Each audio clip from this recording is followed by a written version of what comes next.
Next one, the radius of the incircle of the equilateral triangle having each side 6 centimetres is. Equilateral triangle యొక్క each side 6 centimetres ఇచ్చాడు, అంటే ఏ ఇచ్చేసాడు మనకి 6 అని. ఏం కావాలి మనకి? ఇన్ సర్కిల్ యొక్క రేడియస్ అంటే ఇన్ రేడియస్ కావాలి. Inradius small r equal to a/2√3 కదా, అంటే 6/2√3 కదా మనకు కావాల్సింది. 2 1s 2 3s కాబట్టి 3/√3. అట్లా ఇవ్వలేదు కాబట్టి √3తో క్యాన్సిల్ చేసేయండి, ఏం మిగిలిద్ది? √3 మిగిలిద్ది, కాబట్టి అదే మన ఆన్సర్ అయ్యిద్ది. Okay, next one, if in a triangle ABC as drawn in the figure AB is equal to AC. ఇక్కడ ట్రయాంగిల్ ఇచ్చాడు మనకి, వాడే గీసి ఇచ్చాడు, అక్కడ ఏబి ఈక్వల్ టు ఏసీ అంట. అంటే ఏబి ఏసీ సమానం, ఈ రెండు భుజాలు సమానం కాబట్టి అదొక ప్రస్తుతం. ఇది మళ్ళీ ఇక్కడ చూడండి, ఇక్కడ 60 అని ఇచ్చేసాడు. ఇది 60 మరియు ఈ రెండు సమానం అంటే ఇది కూడా 60 డిగ్రీస్, ఇది కూడా 60 డిగ్రీసే కదా. ఇక్కడ ఎప్పుడైతే 120 డిగ్రీస్ ఇచ్చాడో దాని ప్రకారం అని చెప్పొచ్చు. ఇక్కడ 60 ఇవ్వకపోయినా కూడా మనకి ఈ రెండు సమానం, ఇది 120 అన్నాడంటే ఈ ఎక్స్టీరియర్ యాంగిల్ మిగతా రెండు ఇంటీరియర్ యాంగిల్స్ యొక్క సమ్ముకు సమానం అవ్వాలి. మరియు ఈ రెండు సమానం, ఈ సమాన భుజాలకు ఎదురుగా ఉన్న the angles opposite to the equal sides is also equal కదా. కాబట్టి ఆ విధంగా అయినా మనం 60 చెప్పుకోవచ్చు, వాడు ఇక్కడ 60 ఇవ్వకపోయి ఉన్నా కూడా. ఓకే, మనం ఏమడుతున్నాడు? యాంగిల్ ఏ ఎంత అని అడుగుతున్నాడు. యాంగిల్ ఏ ఎంత అయ్యిద్ది? ఈక్విలేటరల్ ట్రయాంగిల్ కదా అది, మూడు భుజాలు సమానం కాబట్టి మూడు యాంగిల్ సమానంగానే ఉంటాయి కాబట్టి దాన్ని ఏం చెప్పొచ్చు? 60 డిగ్రీస్ యాంగిల్ ఏ కూడా. For an equilateral triangle the ratio of the in radius and the X radius. ఇంతకుముందే చెప్పాను నేను రేషియో, అనేక సార్లు డైరెక్ట్ క్వశ్చన్ అడిగేస్తాడని. ఒక ఈక్విలేటరల్ ట్రయాంగిల్కి ఇన్ రేడియస్కి ఎక్స్ రేడియస్కి రేషియో ఎంత అన్నాడు. ఇన్ రేడియస్ అంటే 1, ఎక్స్ రేడియస్ కాబట్టి 2. ఇందాక నువ్వు 2:1 ఎందుకు చెప్పావు అనొద్దు. ఇందాక నేను ఫస్ట్ ఏమో ఎక్స్టర్నల్ రేడియస్ అంటే సర్కమ్ రేడియస్ చెప్పాను, తర్వాత ఏమో ఇన్ రేడియస్ చెప్పాను. ఓకేనా, కాబట్టి ఇందాక 2:1 వచ్చింది. ఇప్పుడు ఇదేమో ఇన్ రేడియస్ తర్వాత ఎక్స్ రేడియస్ చెబుతున్నాడు కాబట్టి ముందు ఇన్ రేడియస్ అంటే 1, తర్వాత ఎక్స్ రేడియస్ అంటే 2 కాబట్టి 1:2 మన answer. That is option 1. Next one, if 3 angles of triangle are x plus 15 degrees, 6x/5 plus 6 degrees and 2x/3 plus 30 degrees in the triangle is. ఒక త్రిభుజం యొక్క 3 కోణాలు ఏ విధంగా ఉన్నాయంటే అటువంటిప్పుడు ఆ త్రిభుజం ఎటువంటి త్రిభుజం అని అడుగుతున్నాడు.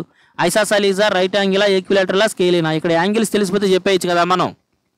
కాబట్టి ఇక్కడ ట్రయాంగిల్ని ఎలా కేటగరైజ్ చేశాడు? Based on the angle categorise చేశాడు. ఐసోసెలిసా, రైట్ యాంగిలా, ఈక్విలేటరలా, స్కేలింగ్ అని.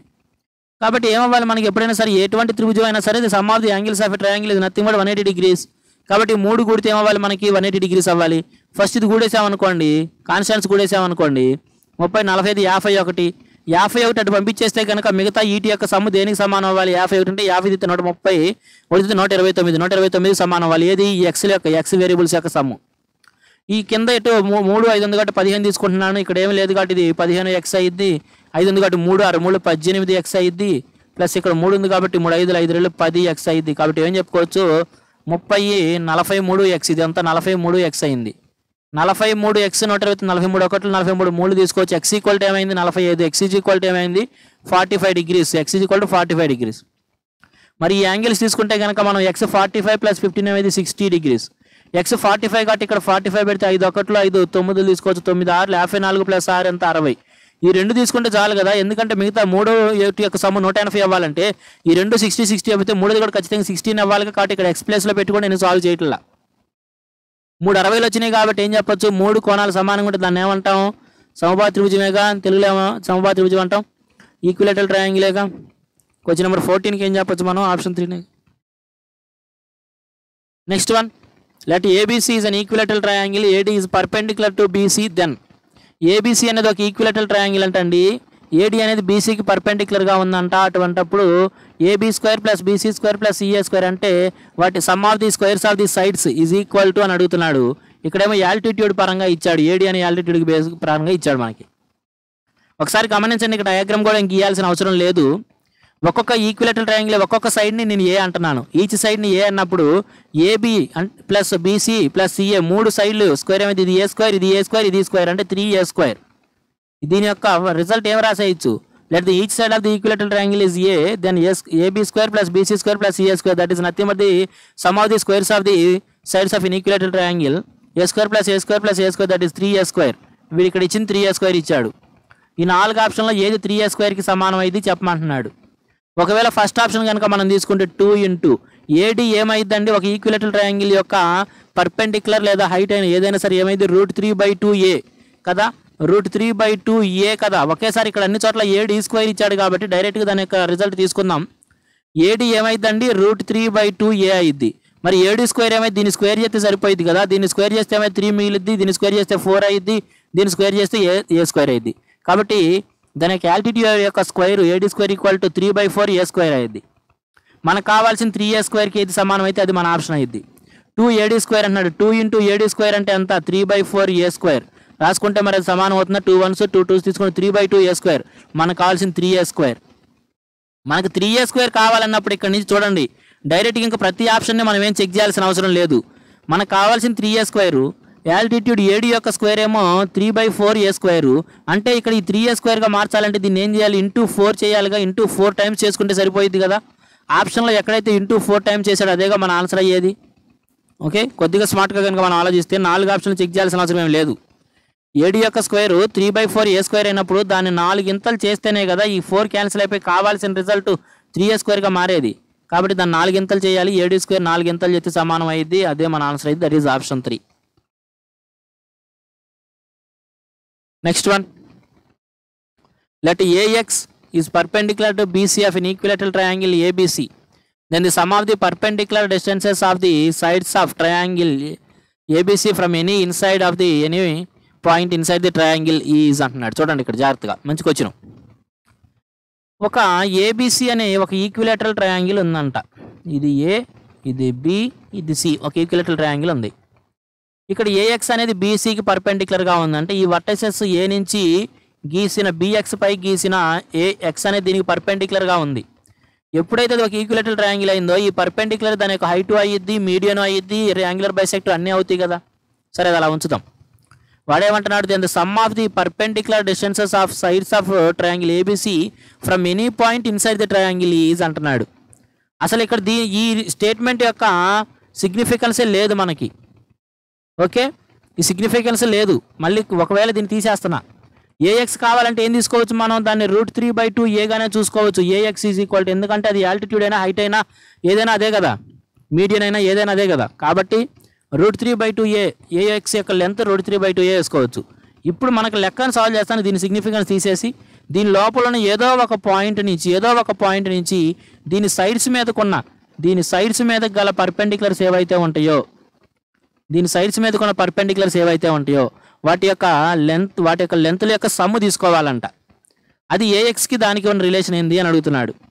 ఒకసారి గమనించండి అండి, ఈక్విలేటరల్ ట్రయాంగిల్లో యాల్టిట్యూడే మీడియన్ కూడా అయ్యిద్ది కదా, అవునా?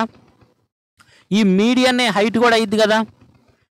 ఈ సెంట్రాయిడ్ జీ అనేది దీన్ని ఎలా విభజించిద్ది, 2:1గా డివైడ్ చేస్తుంది కదా. మరి అట్లాంటప్పుడు ఈ పాయింట్ నుంచి ఈ సైడ్ మీదకున్న దూరం ఈ పై వరుస తీసేసుకుంటే ఈ పాయింట్ నుంచి దీని వరకు ఉన్న తీసేసుకుంటే కనుక మనం ఇదేమైద్దండి 2:1గా డివైడ్ చేసినప్పుడు 1/3 ఆఫ్ ది మీడియన్ కదా అయ్యేది. మీడియన్ లేదా హైటే కదా, 1/3 ఆఫ్ ది హైటే కదా. హైట్ ఏమైంది √3/2a కదా. ఈ ఒక్కొక్కటి ఏమైంది 1/3 ఆఫ్ ది √3/2a. కానీ అట్లాంటి 3 తీసుకోమన్నాడు వాటి యొక్క సమ్ము. కాబట్టి దాన్ని ఏం చెప్పచ్చు, 3 రెట్లు చేసుకుంటున్నా. ఒక్కొక్క దాని యొక్క లెంత్ 1/3 ఆఫ్ ది √3/2a అయితే కనుక 3 యొక్క లెంత్ ఏమైంది 3 క్యాన్సిల్ అయిపోయి √3/2a అయింది కదా. వాడు అడిగినట్టు the sum of the perpendicular distances of the sides of triangle ABC from any point inside the triangle is equal to √3/2a అయింది. ఇందాక ఏఎక్స్ యొక్క పొడుగు కూడా మనం ఏం తీసుకున్నాం √3/2aనే, అంటే ఆ రెండు సమానమే కదా. అంటే అది దేని సమానమైంది, ఈక్వల్ టు ఏఎక్స్కే కదా. ఆప్షన్ 2నే కదా మన ఆన్సర్ అయ్యేది. Next one, 17th one. If O is the ortho center of triangle ABC and angle BOC is equal to 110 degree, then angle BAC will be. గుర్తుంచుకోండి ఎప్పుడైనా సరే, ఇది ఎనీ ట్రయాంగిల్కి ఒక్క ఈక్విలేటరల్కి అనే కాదు. మీరు చక్కగా నోట్స్ రాసుకునేటప్పుడు రాసుకోవాలి. ఏ ప్రాపర్టీ ఏ ట్రయాంగిల్ బిహేవ్ చేసిద్ది, ఏ ట్రయాంగిల్ ఏ ప్రాపర్టీని ఒబే చేసిద్ది అనేది మీరు ఖచ్చితంగా రాసుకోవాలి. ఇప్పుడు నేను చెప్పే ప్రాపర్టీ ఎనీ ట్రయాంగిల్కి.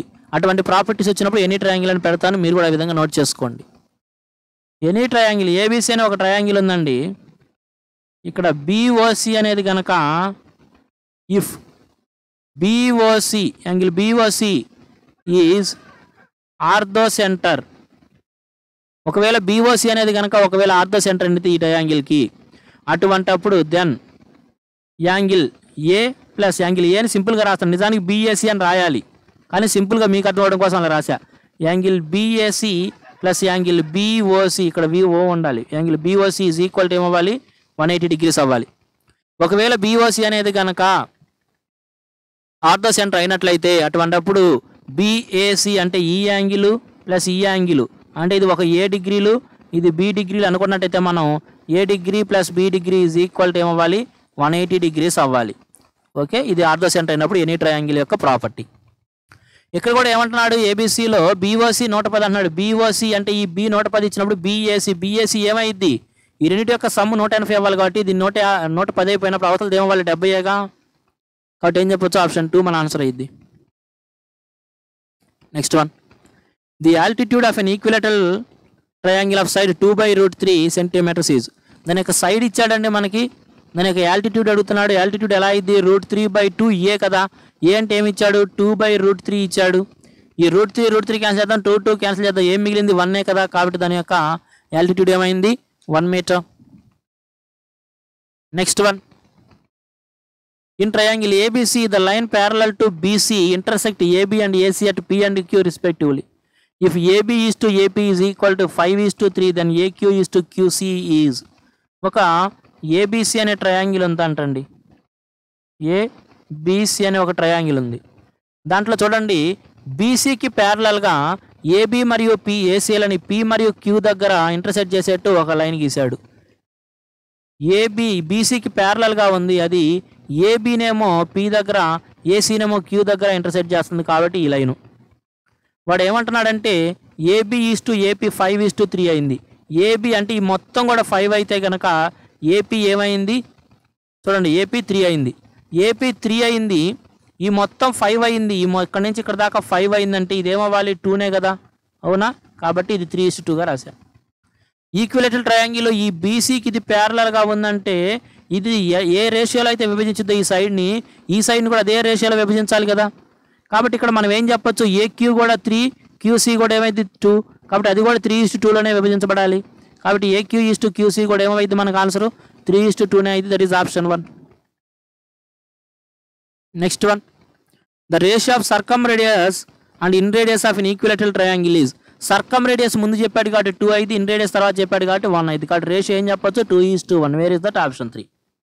చెప్పాను డైరెక్ట్గా క్వశ్చన్స్ అడుగుతుంటాడండి ఆ ప్రాపర్టీ బేస్డ్ అని, కాబట్టి అది నోట్ చేసుకోండి. ప్రతి క్వశ్చన్కి ప్రాపర్టీ వచ్చింది, ప్రతి క్వశ్చన్కి 1 లేదా 2 ప్రాపర్టీస్ వస్తూ ఉంటాయి. మీరు చక్కగా నోట్స్ తీసుకొని నోట్ చేసుకుంటూ ఉండాలి, వాటిని రివైజ్ చేస్తూ ఉండాలి.